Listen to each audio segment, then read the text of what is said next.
recorded his entire sales pitch, and then I played it back on my phone and I wrote it out in a journal, word by word, kind of in my own words, right? Because it had to feel comfortable for me. So that's probably the biggest piece of sales like that I've learned is like if you're comfortable, the homeowner will be comfortable. Like it's really like all about energy, right? If you're carrying a positive energy and you're in the right mindset and everything like that, like you're a lot more likely to get the sale. Like I tell myself like a little mantra when I'm showing up to the house, like I'm like, okay, even if I'm stressed, whatever it is, I try and kind of hit that reset button. I'm like, I'm coming over here for a barbecue. Like I'm trying to come here and like make a friend and help someone. Um, so coming back to like to circle back to your question about the objections, if you hit all those other points first, if they're telling you, I need to think about it, or I need to talk to my brother who lives in another state who's a contractor, whatever else it is, it's usually the price.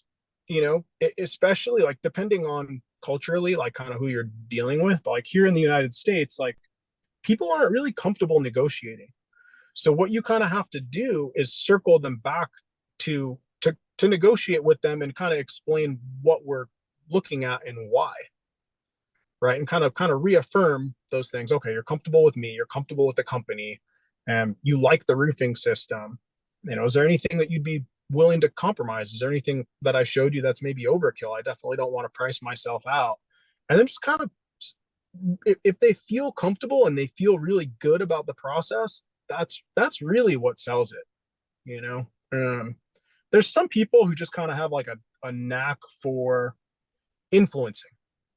Like, and some people will just say yes to them because of their personality, even if the rest of their process is kind of bad. But that wasn't me. Like I was telling you, I was really bad at sales, so I had to have a really strong system and process in place, and it kind of keeps you from like getting lost. Like sometimes you can get lost in a conversation or something and go on a tangent. You're like, how do I regain control of this process here and kind of go through my steps?